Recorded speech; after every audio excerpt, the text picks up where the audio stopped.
The soil moved. That's the first thing. Not a sound. I'd stopped listening for sounds years before that morning. Just the soil, a pale strip of it along the near bank of the dry creek, shifting like something underneath was trying to remember how to push. I stood still. Horse stood still. The wind was wrong. Coming from the south, too warm for October, carrying the smell of old ash from somewhere I didn't care to find. I had come down into that ravine because Red Hawk's tracks went there and then didn't come out, and I needed to know why.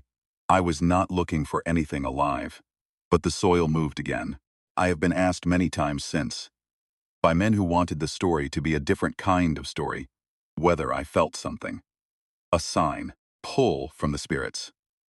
I tell them what I told the first one who asked. I felt nothing except that the soil was moving, and I was a man standing close enough to see it. That is all. What a man does with what he sees, that is the whole of it. I got down off the horse. I walked to the bank, and put my hand flat on the earth, and felt the faintest shudder. A heartbeat, not the earth's. A body trying to hold itself together, inside the earth, and I started to dig. My name then was what it had been for 11 years. Tatanka Najin, Standing Buffalo. A name given to me when I was raised to lead, before I understood what leading costs. My people were camped 3 miles northeast. I had ridden out before sunrise because I had not slept, which was nothing unusual. I had not slept well in 2 years. Not since Winona. I am telling you this so you understand who was doing the digging. Not a young man full of fire. Not a man with easy hands. A man who had buried his wife and one of his sons in the same winter, and had decided somewhere in the long dark of those months that the world was, essentially finished with offering him anything worth keeping. 48 years old, hands that had stopped shaking only because there was nothing left to shake for. I dug. She was not deep. Whoever put her there did it in haste. Maybe 2 feet of packed soil and creek bank clay, which is hard going, but not impossible if you have nothing else to do, and the sun is still low, and you are angry enough at the morning to use your hands like tools. I found her left arm first, then her shoulder, then the side of her face, which was the color of old ash and completely still. Thought she was gone. I cleared her face and put my ear to her nose and waited, and there was almost nothing. A thread, a whisper, something that could have been my own breath bouncing back, but decided it was hers. I got her out. It took longer than it should have, because I did not want to break anything that might still be worth saving. She was a white woman, which I noticed the way you notice the color of a stone. A fact without judgment. She was somewhere near my age, maybe a few years younger, with gray already at her temples, and a face that had seen weather. Her dress was torn at the collar, and she had been struck on the left side of her head. I could feel the raised welt under her hair. Her hands were tied behind her. Someone had wanted her to stay gone. I cut the rope. I laid her on the flattest ground I could find. I poured water on her face from my skin. Not a lot, just enough, and I waited. She didn't wake for a long time. I built no fire. I sat beside her and watched her breathe, which she was doing now in slow, unsteady draws, like a man climbing back up a rope he wasn't sure would hold. My horse grazed 30 feet away and occasionally looked over at us with the mild, impartial interest horses take in the affairs of people. The sun climbed. The warm southern wind kept coming. Somewhere up the ravine a meadowlark called twice and then was quiet. I thought about Winona. I did that often without meaning to. Some part of me was always in that winter, always back in the lodge with her hands in mine, and the fire going low, and the sound of the wind outside. That didn't care what was happening inside. She had been sick for 2 months before she died, and I had done everything. Everything I knew how to do, everything the healers knew, everything, and none of it had been enough. Chayton had followed her 6 weeks later. Fever. He was 14. After that, I had gone through the motions of being a chief, settling disputes, counting horses, making decisions. But something in me had gone as quiet as that meadowlark. I was present the way a stone is present. I was there, because I had not yet found a good reason not to be. The woman on the ground made a sound, not a word, not a name. A sound like someone trying to remember that the mouth is a thing that works. I leaned forward. Her eyes opened partway, dark brown, shot through, with dust and confusion, and she looked at me and did not scream, which surprised me. Most white women would have screamed. She just looked. The way you look when you're not sure yet what is real.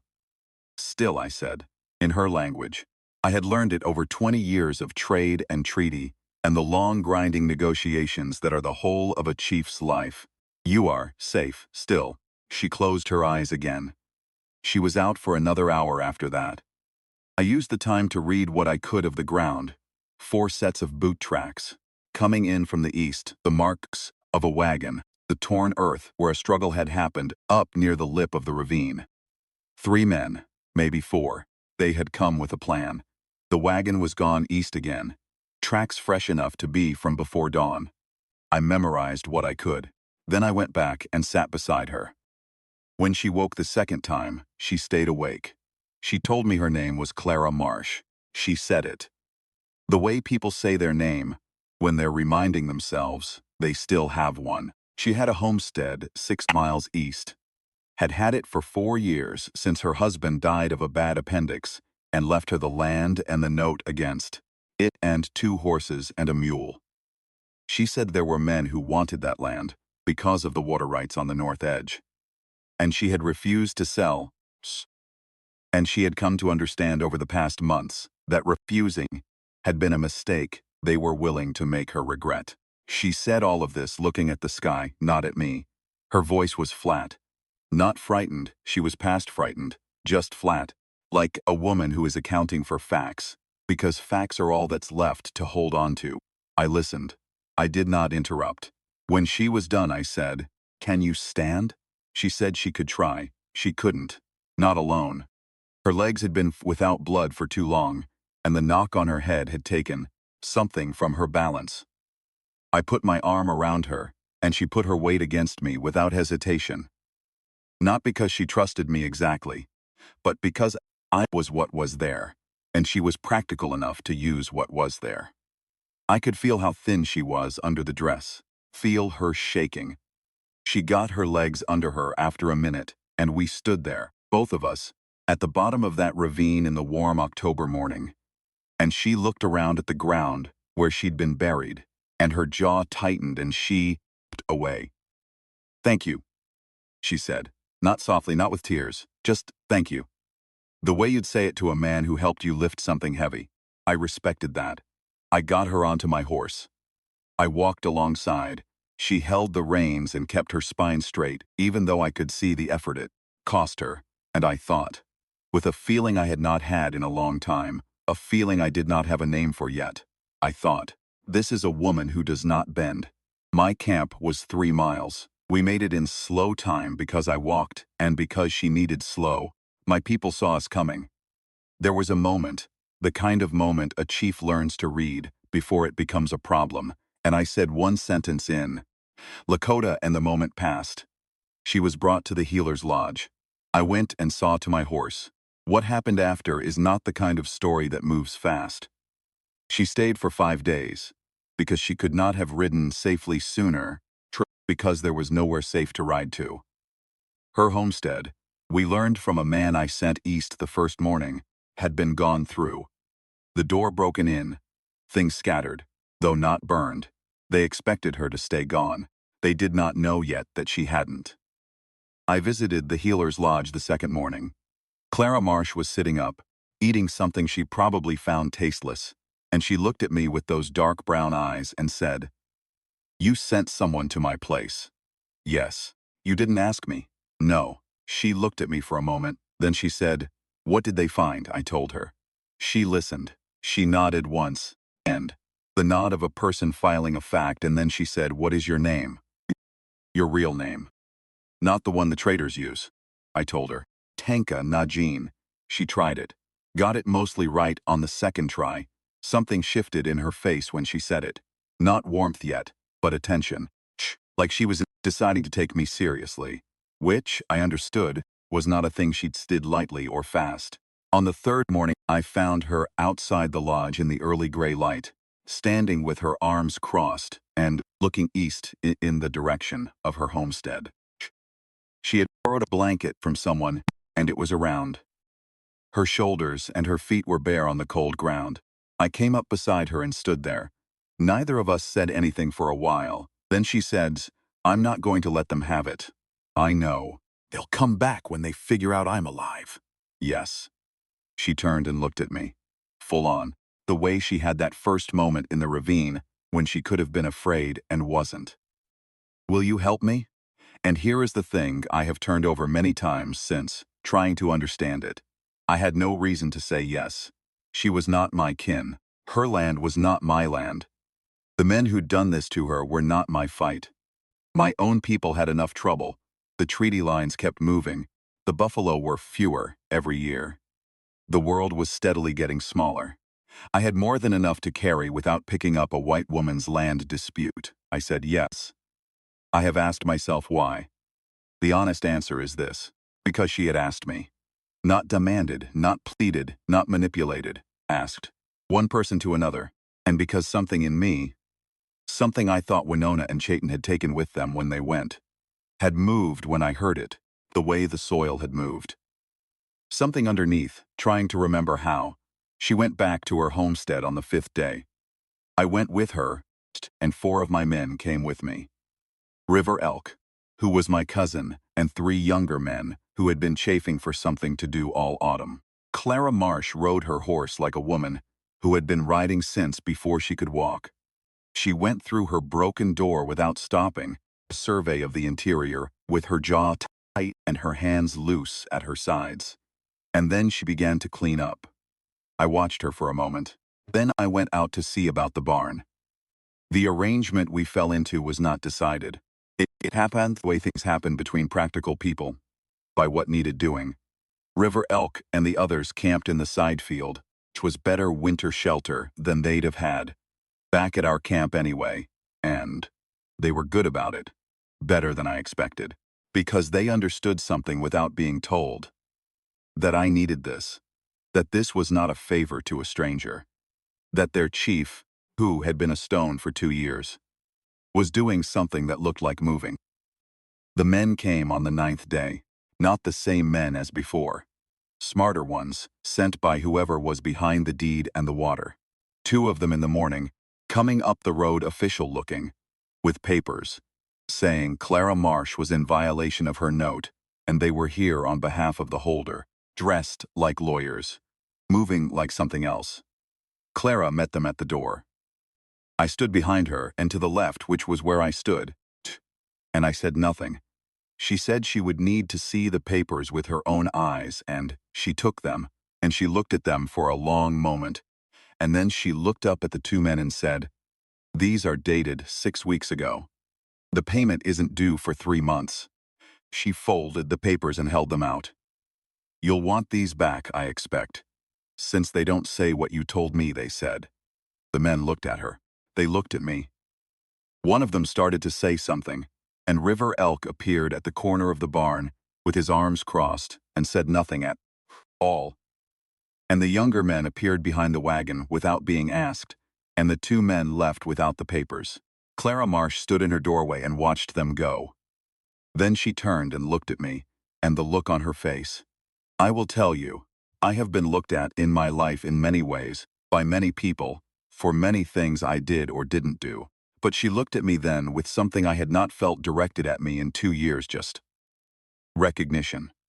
The look that says, "I see who you are, and I am not afraid of it, and I am glad you're here," she said. "Come inside. I'll make coffee." That was October. By November, I was riding out to her homestead twice a week, which became 3 times, which became most days. There was always a reason. The roof needed looking at, or the water channel on the north edge needed to be walked, or there was something to be said about the men who kept circling. But I am old enough to know, when a reason is a reason, and when it is a door, and is holding open for you, and calling it something else. River Elk told me in his straightforward way one evening that I was obvious. I told him to mind his horses. He smiled and minded his horses. Clara and I talk the way people talk when they are not young, and they've both been alone and they know that talk is not small. She told me about her husband. A quiet man, she said. A good man, not much for words but steady, the kind of man you don't know how much you were leaning on until he's gone. She told me about the daughter she'd lost as an infant, years before she came west. She told it without flinching, the way she told everything, straight and without decoration, and then she moved on. I told her about Winona. I had not told anyone about Winona in 2 years. Not properly, not in the way that lets a thing be real. Clara sat across from me, at that table in the lamplight with her coffee, and she listened without trying to fix it, or soften it, or make it smaller than it was. And something about that, the being listened to, was like the first water after a long dry stretch. "You've been carrying that alone," she said when I was done. "Yes, that's a long time." "It is." She was quiet for a moment, then she said, "You can set some of it down here, if you want." Plain as that, no ceremony, just, "I've got room." December was hard. A blizzard came out of the north and pinned her on her property for 11 days. I spent 7 of those 11 days there. Not because there was anything particular to do, because the thought of her alone in it sat wrong with me and I was done pretending it didn't. She didn't question it.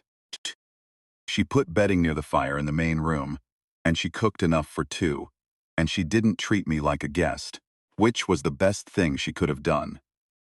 On the 4th night of the blizzard she couldn't sleep, and neither could I, and we sat by the fire and she asked me to tell her about Chayton. Not about his death, about him, who he was, what made him laugh. I had not talked about that, only the dying when I had to, not the living. I talked for a long time. She sat and listened with her knees pulled up and the fire between us. And at some point she put her hand on my arm, not asking anything, not giving anything except the weight of it. And I understood that she was not trying to take the grief away. She was just making sure I knew I wasn't carrying it in an empty room. That was when it shifted. That was the night. Not romantic, not soft, just a man who had stopped expecting anything from the world, finding out he'd been wrong. January brought trouble again, and this time it was more serious. The man behind the deed turned out to be named Belhurst, and he was not the kind of man who sent lawyers twice. He had money, and he had patience, and he had at least one man working inside the county land office, which we learned from a Métis trader named Sorel, who owed River Elk a favor. Belhurst intended to get that water right, and he had decided that getting it meant getting rid of Clara Marsh in a way that left no trace. He'd already tried the grave. Now he was going to try the law. The papers he filed were sophisticated. Not crude forgery, something more careful. A backdated claim that Clara's husband had put the water rights up as collateral before he died, and that Belhurst was the rightful holder. It would take months to fight in court, if it could be fought at all, and a woman alone, fighting it had maybe even odds at best. Clara read the filing summary that Sorrel brought her. She read it twice, set it down, poured herself more coffee, and looked out the window for a long moment. Then she said, "All right, so we fight it. It will cost money," I said. "I know, and time, and they will not make it easy while it moves through the court." "I know." She looked at me. "Are you telling me I should let it go?" "No, telling you what it is." She nodded. "Good. Then let's talk about what we can do." I had been a chief for 11 years, and I knew how to read a room and move pieces on a board. And I had treaty connections she didn't have and relationships with men in 3 counties she'd never meet. And I knew things about how the whites moved documents and money that she had not had reason to learn. We sat at that table until past midnight, and we built a plan the way you build a fire in wind. Careful, low, using what you have. What we had, in the end, was this.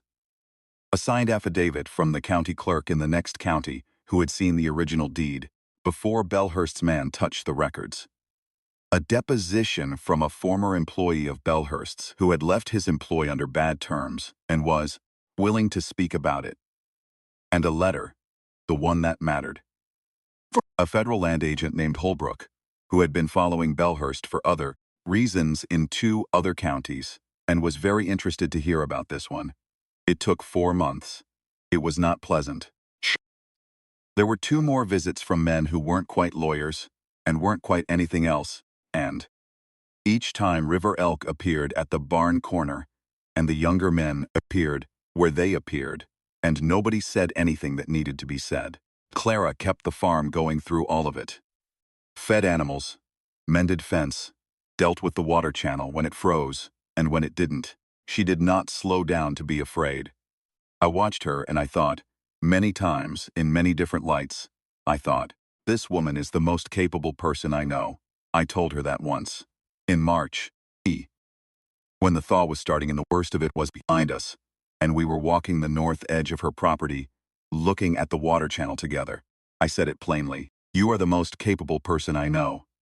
She was quiet for a moment, then she said, you pulled me out of the ground. That was just digging.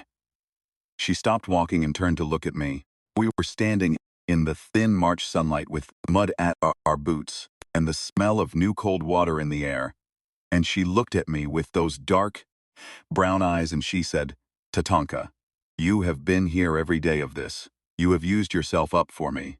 Don't call it just digging. I didn't say anything. She stepped forward and put her hands on either side of my face. Just held my face in her hands, the way you'd hold something you were afraid of setting down. And she looked at me. Steady, unafraid. You saved my life, she said, and then you kept on saving it. And I am going to spend a good long while making sure you know that is not nothing. I was 50 years old, and I had been a chief, and I had buried people I loved, and I had made hard decisions in bad rooms, and I had carried more than will name. And I am not a man who shows what he feels easily, but I put my hands over hers, and I held them there, and I did not say anything, and I did not have to.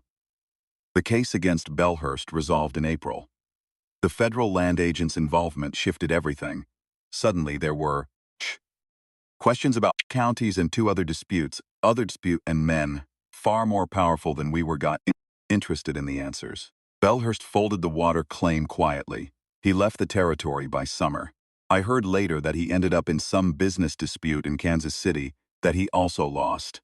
Some men carry their nature with them, everywhere they go. Clara Marsh kept her land. She kept the water rights. She kept the 2 horses, and the mule and the barn I had looked at in autumn and found sound. She kept the north field that she planted in spring, later than she'd wanted because of everything. But she planted it. And I stayed. Not in a ceremony first. That came later, in the summer.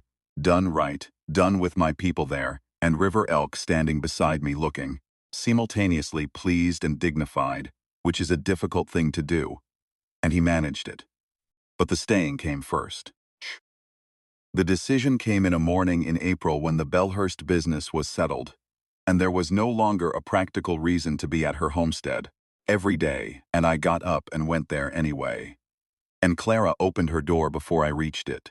She had heard the horse, always heard the horse. And she looked at me in the morning light and she said, "Coffee's on." And she stepped back and I walked in. That is what a home is. That is what it feels like. My people, some of them needed time with it. I understood that. I am a chief and my choices do not exist in private. There were hard conversations and I had them. There were men who thought I had wandered and would come back. There were women who thought Clara was a trespass. I talked to each of them with the patience I had learned over 11 years of leadership, and I said what I believed, and over time, the ones who could be persuaded were persuaded, and the ones who couldn't kept their silence, which is all you can ask. River Elk, when I asked what he thought, and I did ask, because he was honest with me in a way most people weren't, River Elk said, "She doesn't flinch." He said it like it was the whole of the answer. Maybe it was. I have thought about that morning in the ravine many times, the soil moving, to the not quite certainty that there was something alive in there. The decision to dig. I have thought about what I was, going into that ravine, the stone of a man, the going through the motions chief, the Person whose grief had become so much of his landscape that he'd stopped noticing it was grief and started thinking it was just the shape of the world. 2 years of that. 2 years of Winona's absence sitting in me like weather. She'd been buried too, Clara. A different kind, but buried. Left for dead by men who thought her finished, who thought her inconvenient, who thought her too much trouble to let go on living. We were, both of us, people who had been put in the ground. What I know now, and I have had years to know it, is that the digging goes both ways. I pulled her from that creek bank in October. She pulled me from something I didn't have a name for. Across a winter and a spring, one honest conversation at a time, one hand on my arm in the firelight at a time, one coffee made for two at a time. She didn't try to fix what was broken. She just made sure I knew I wasn't carrying it alone, and that, in the end, is the thing. The whole thing. Chings. A man can carry almost anything if he is not carrying it alone. She is sitting on the porch right now. I can see her from here. She has a book, but she's not reading it. She's watching the horses in the near field the way she does sometimes, just watching them move, and the afternoon light is on the side of her face, and she looks like a woman who is exactly where she decided to be. That is the word, I think. Decided. She decided. Not from obligation, not from circumstance, not because there was no other option. She looked at what was available to her, and she decided on me, the way she decided to fight for her land, and decided not to let the blizzard beat her, and decided that a man who'd been quieted by grief was still worth talking to at midnight by a fire. She decides every day. I watch her decide, and it does something to me I cannot make plain in words. Something in the chest, something warm and settled and absolutely certain. I was a man who had stopped expecting the world to offer him anything worth keeping. I was wrong. She looks up now. She feels me watching. She always does. And she looks across the yard to where I'm standing in the barn door, and she doesn't say anything, and I don't say anything, and the afternoon light is on us both, and that is enough. That is more than enough. That is everything.